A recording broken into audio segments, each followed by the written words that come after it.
Salve, rapaziada! Primeiramente eu queria vir aqui para agradecer a todo mundo que colou na parte 1 do vídeo de geografia de One Piece, que curtiu, comentou e fortaleceu o vídeo. Eu fico feliz demais com o resultado e com a recepção de vocês, então de verdade mesmo, valeu demais por todo o apoio. E para quem ainda não assistiu a parte 1, o link vai estar aí na descrição e também no final do vídeo, para você poder assistir na sequência e acompanhar a jornada completa. Mas sem mais delongas, vamos pro vídeo.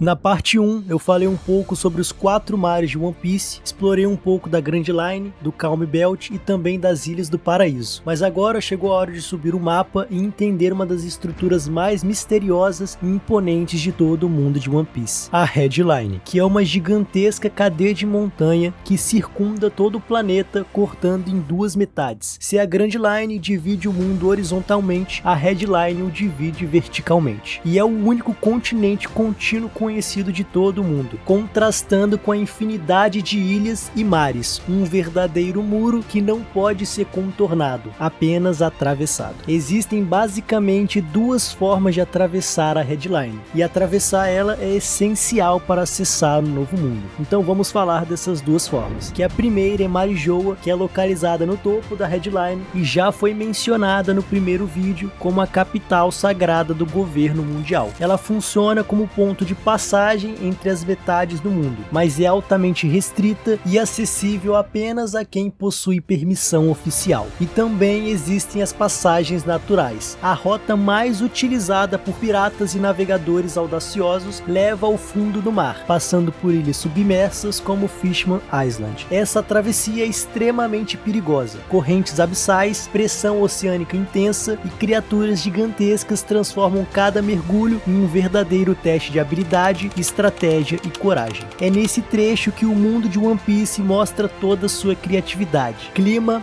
fauna, geografia e até as leis da física podem variar drasticamente, tornando cada travessia única. E a Red Line acaba funcionando como uma metáfora para barreiras geográficas que moldaram civilizações, como os Himalaias e os Andes, que são cadeias montanhosas que isolam povos e culturas. Temos a Muralha da China, que dividia mundos culturais e políticos, e o Canal do Panamá ou o Canal de Suez, que são obras modernas que lembram como certas barreiras naturais ou artificiais são decisivas para a geopolítica global. A Red Line, assim como essas estruturas, não é apenas geográfica, mas também uma ferramenta política. Ela protege, divide e centraliza o poder. A Red Line representa o ponto de transição. Quem a cruza deixa o paraíso e entra no Novo Mundo, onde a verdadeira aventura começa. Ela é também um símbolo de desigualdade. No topo temos Marijoa com luxo e poder, e na base povos oprimidos e piratas arriscando a vida para atravessá-la. Além disso, a existência de apenas alguns pontos de passagem reforça a ideia de controle do governo mundial sobre a circulação global. Após atravessar a Red Line pelo fundo do mar, navegadores corajosos emergem na Ilha dos Homens Peixe, um reino inteiramente submerso localizado na Grand Line. Essa ilha é um ponto crucial, tanto geográfico quanto narrativamente, pois conecta o paraíso ao Novo Mundo e introduz desafios únicos de exploração e convivência cultural. O reino submerso é construído dentro de cúpulas de vidro e estruturas de coral, capazes de suportar a pressão do fundo do mar e proteger os seus habitantes. Correntes oceânicas percorrem a cidade, criando uma sensação constante de movimento, enquanto a fauna marinha circula livremente ao redor das cúpulas. E as construções lembram cidades marítimas antigas, como por exemplo Veneza, mas também adaptada para o ambiente submerso, mostrando a criatividade de Oda na arquitetura fantástica. A ilha é habitada por homens-peixe, que são sereias, tritões e outros seres que possuem força física superior e habilidades adaptadas ao ambiente aquático. A sociedade reflete temas de segregação e coexistência, destacando as tensões entre humanos e os homens-peixe. O Fisher Tiger é um herói revolucionário que lutou a favor dos homens-peixe contra a opressão do governo mundial e libertou vários escravos, simbolizando resistência e coragem. Oposto a ele, temos a rainha Otohime, que buscou uma integração pacífica e construiu pontes diplomáticas entre humanos e homem-peixes, promovendo igualdade e convivência. ilha. Esses conflitos e ideias lembram os movimentos de direitos civis do nosso mundo, como por exemplo a luta de Martin Luther King Jr. e Malcolm X, cada um com abordagens diferentes, mas com o objetivo de lutar contra a desigualdade e a segregação racial. A ilha lembra fortalezas submersas e portos estratégicos históricos, locais que protegiam rotas comerciais vitais e funcionavam como passagem obrigatória entre regiões do mundo. E é exatamente por isso que Big Mom controla estrategicamente partes deste território, impondo sua autoridade e exigindo tributos, como se fosse uma potência marítima histórica controlando passagens estratégicas, similar a como impérios controlavam o Estreito de Gibraltar ou o Canal do Panamá, assim como algumas colônias isoladas ou cidades portuárias do mundo real, por exemplo, colônias marítimas do Mediterrâneo ou cidades costeiras do Japão feudal.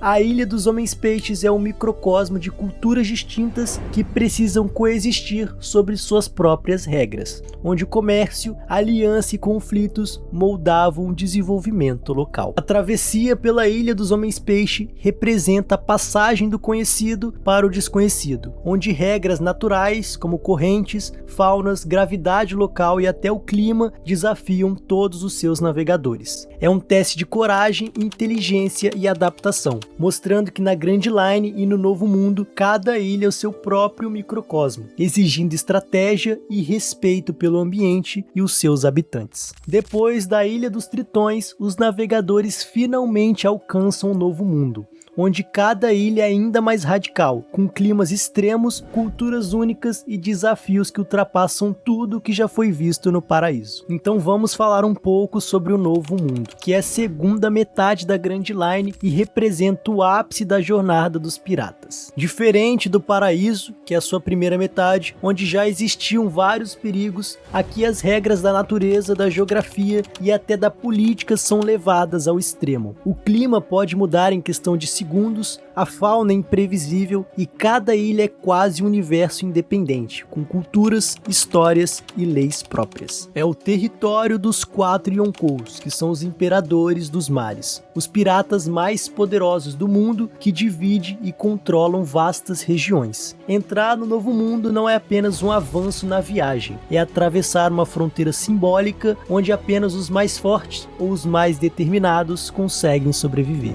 E a primeira ilha que os Chapéus de Palha encontram é Punk Hazard, que é uma ilha marcada por extremos climáticos. Metade do território está em chamas e a outra metade congelada, resultado da luta de Akainu, que tem a fruta do magma, e a Aokiji, com sua fruta do gelo. Essa geografia cria desafios únicos para qualquer navegador ou invasor. Essa ilha lembra regiões da Islândia ou do Japão, onde vulcões ativos coexistem com geleiras e a natureza extrema molda a sobrevivência humana. Além disso, o lado científico da ilha, com seus laboratórios secretos e experimentos perigosos, remete a ilhas históricas usadas para experimentos isolados ou bases militares secretas, onde experimentos de engenharia química e climática testavam os limites da tecnologia e da ética. Então a ilha simboliza o confronto entre ciência e natureza, mostrando o preço da ambição humana. E é um local onde heróis e vilões testam seus limites físicos e morais, refletindo dilemas de poder e responsabilidade que também existem no mundo real. Depois temos Dressrosa, que é um reino tropical e vibrante, cheio de cores, músicas e festivais. À primeira vista parece um lugar alegre e acolhedor,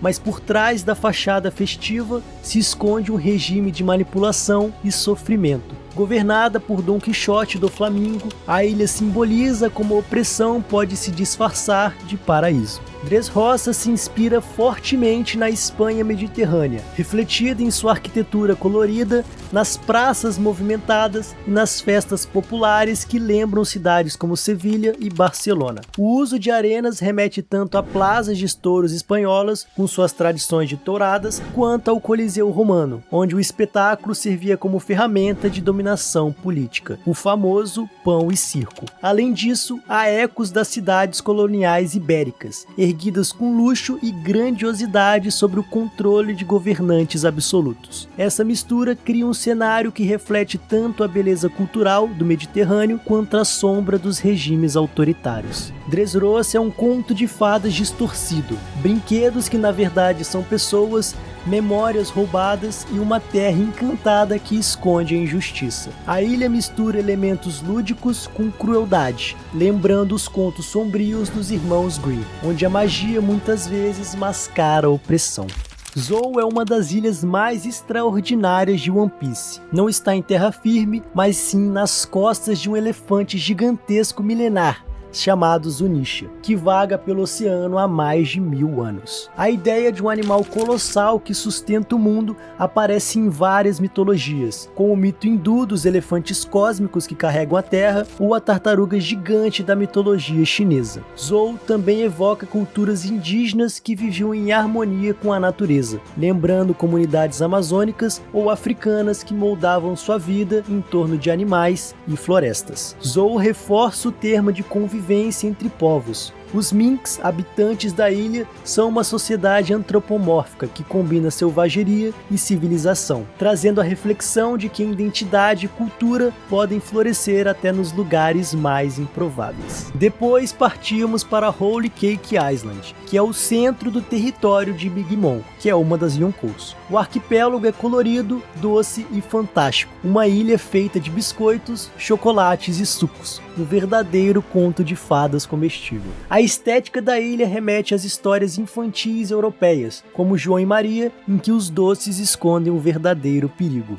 O país do doce também pode ser visto como uma crítica ao consumismo desenfreado e ao império da gula, enquanto o povo sofria com a fome. Por trás da aparência alegre, Whole Cake Island é um lugar de controle absoluto. Big Mom utiliza casamentos políticos para expandir o seu poder, remetendo a práticas reais das monarquias europeias, em que alianças dinásticas eram mais importantes do que o amor. É um conto de fadas que se transforma em um pesadelo no final. E finalmente chegamos em Wano. Eu acho que é o que todo fã de One Piece sentiu no final. Wano é um dos reinos mais aguardados e reverenciados de One Piece. Inspirado diretamente no Japão feudal, é uma terra isolada do mundo exterior, governada por clãs samurais e protegida por muralhas naturais. Wano reflete o período Sakoku, do século 17 ao século 19, quando o Japão fechou suas fronteiras para os estrangeiros. Sua arquitetura, vestimentas e tradições remetem ao período Edo, com templos, castelos e vilas agrícolas. Com a chegada de Kaido, que é outro imperador dos mares, esse equilíbrio foi completamente rompido. O país foi explorado, militarizado e transformado em um polo de produção bélica. Essa imposição lembra a chegada da Revolução Industriais em sociedades tradicionais, ofícios destruídos, exploração da população, impactos ambientais e repressão cultural. Wano é a ilha onde a luta entre a tradição e a modernidade fica mais evidente. Enquanto preserva sua cultura, o reino sofre com a tirania e exploração, lembrando os conflitos do Japão com o feudalismo e a abertura forçada ao mundo moderno. Depois, os chapéus de palha vão para Egghead, que é a ilha do cientista Dr. Vegapunk, e contrasta diretamente com Wano. Se lá temos um Japão feudal, aqui encontramos uma sociedade futurista, cheia de invenções que parecem muito além do tempo presente. Egghead é como uma mistura de laboratórios de ficção científica com utopias futurísticas imaginadas desde o Renascimento, como a Cidade do Sol, de Tommaso Campanella, ou outros projetos utópicos de Leonardo da Vinci. Ao mesmo tempo, lembra ilhas modernas como Silicon Valley ou centros tecnológicos asiáticos, onde invenção define a vida cotidiana. A ilha representa o avanço do conhecimento humano e os seus dilemas éticos. Assim como em nossa história, onde tecnologia pode significar tanto progresso quanto destruição, em One Piece, Egghead simboliza as escolhas que moldam o futuro da obra. Então podemos dizer que Egghead mostra como a ciência e a tecnologia podem mudar o mundo, ao mesmo tempo em que traz desafios éticos e perigos escondidos. E chegamos chegamos na ilha atual onde os Chapéus de Palha se encontram no mangá, Elbaf. Elbaf é a terra dos gigantes e também uma das mais aguardadas desde o início da obra. Sua cultura é inspirada nos vikings, com guerreiros orgulhosos, batalhas épicas e uma vida dedicada à honra no campo de batalha. Elbaf evoca diretamente a Escandinava medieval, com referências à mitologia nórdica como Thor, Odin e Valhalla, e os gigantes vivem para o combate como os vikings que cruzavam mares em busca de honra e de conquista. Curiosamente, Oda faz uma inversão criativa. Na mitologia nórdica, os gigantes, que são os Jotuns, eram inimigos dos deuses de Asgard. Já em One Piece, os gigantes de Elbaf são representados como guerreiros honrados, praticamente uma fusão entre os próprios vikings, os gigantes e os deuses nórdicos, trazendo para o centro da narrativa aqueles que antes eram os vilões dos seus próprios mitos. Elbaf simboliza a força bruta e a honra guerreira, mas também a herança de culturas antigas que ainda influenciam o presente. É esperado que ao explorarmos Elbaf, Oda una sua mitologia particular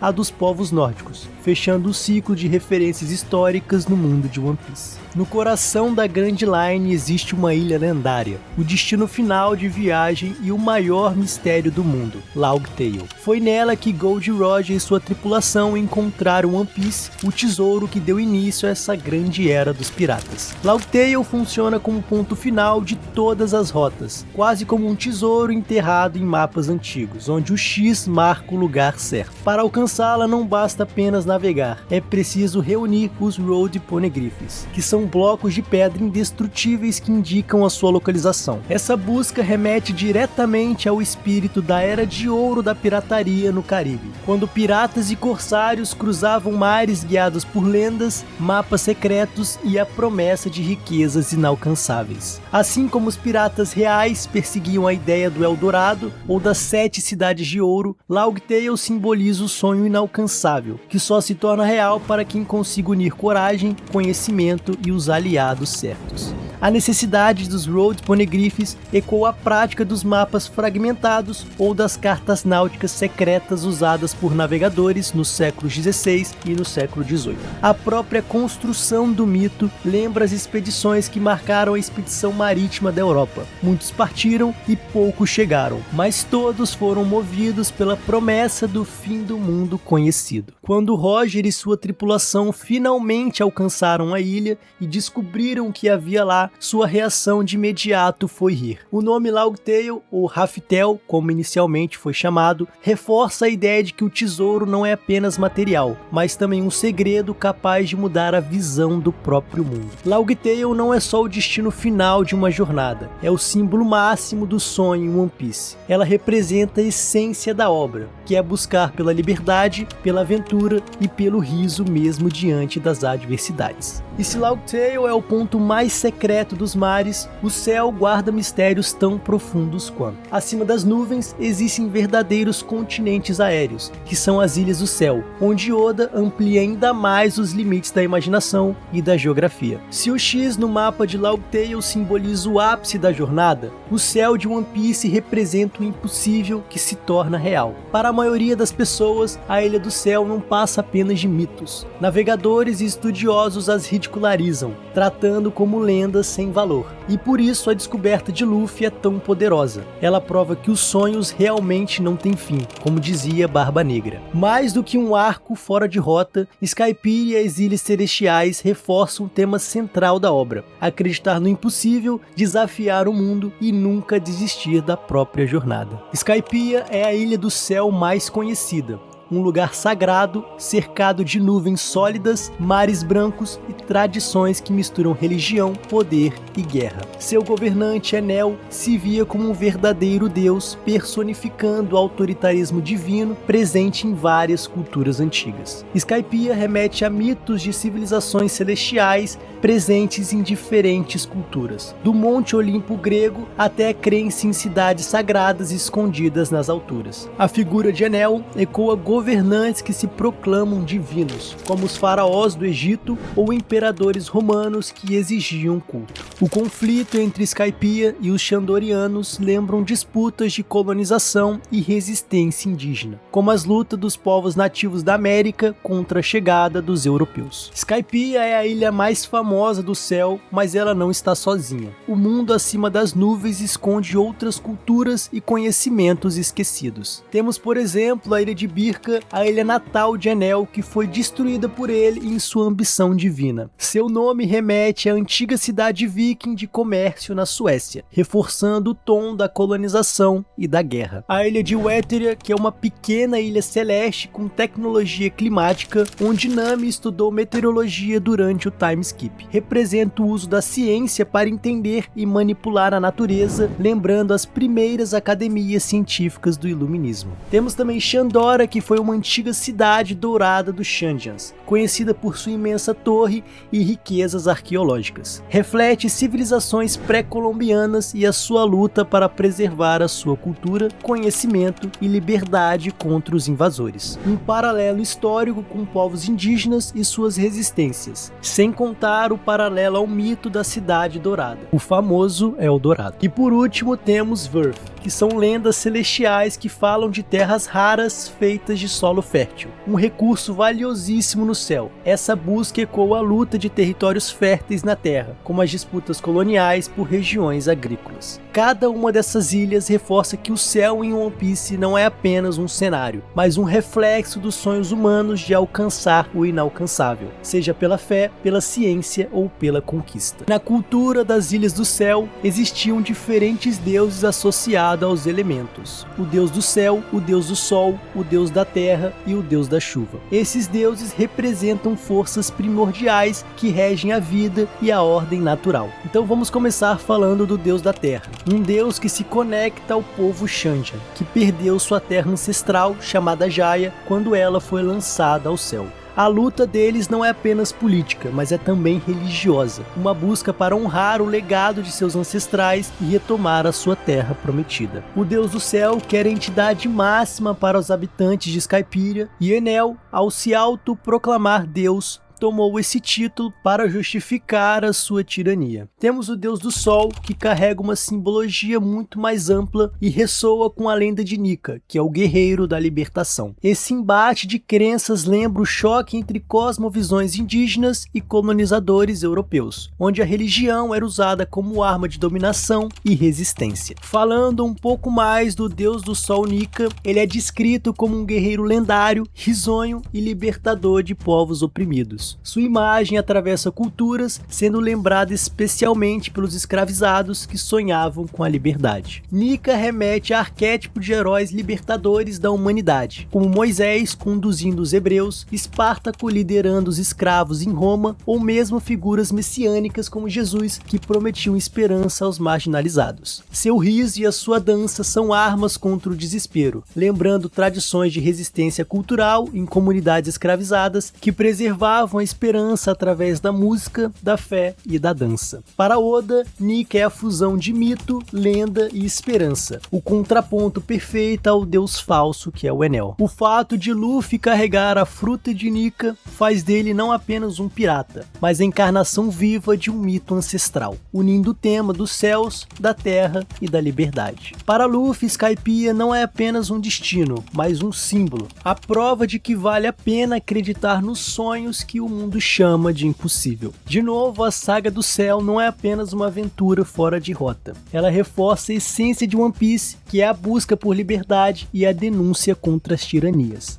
Além disso, ela conecta a trama ao século perdido, já que a existência das Ilhas do Céu amplia a noção de que o mundo de Oda tem uma história muito mais antiga e complexa do que aparenta. Se as Ilhas do Céu mostram que o impossível pode se tornar real acima das nuvens, o próximo capítulo nos leva ainda mais longe, nos leva à Lua, que é um mundo escondido e misterioso que revela segredos antigos e tecnologias perdidas, expandindo ainda mais o universo de One Piece para a dimensões inimagináveis. Após os eventos do arco de Skypiea, Enel embarca em uma jornada inesperada rumo à Lua, que foi revelada em uma história de capa que ampliou ainda mais o horizonte de One Piece. Essa história de capa em específico mostra que o universo criado por Oda não se limita aos mares ou ao céu. Ela se estende também até o espaço, onde o passado e o futuro do mundo parecem se encontrar. Durante a sua exploração, Enel descobre que o satélite não é apenas um deserto frio e silencioso, mas um arquivo esquecido da história. Ele apresenta ruínas antigas e sinais de uma civilização avançada, adaptada a condições extremas, revela a existência de piratas espaciais, que são habitantes que sobrevivem graças a tecnologias avançadas, totalmente desconhecidas na superfície do planeta azul, e também tem artefatos e registros que ilustram que esses povos vieram originalmente da Lua, migrando para o planeta azul após a escassez de recursos. Esses registros conectam-se a mistérios da Terra, sugerindo de que as civilizações antigas, como Shandora, Birka e Skypiea, descendem desses povos lunarianos. O Oda aqui transforma o mito da civilização perdida em algo literal. O passado do mundo não está apenas escondido sob o mar, mas também está escrito nas estrelas. Nos estudos preservados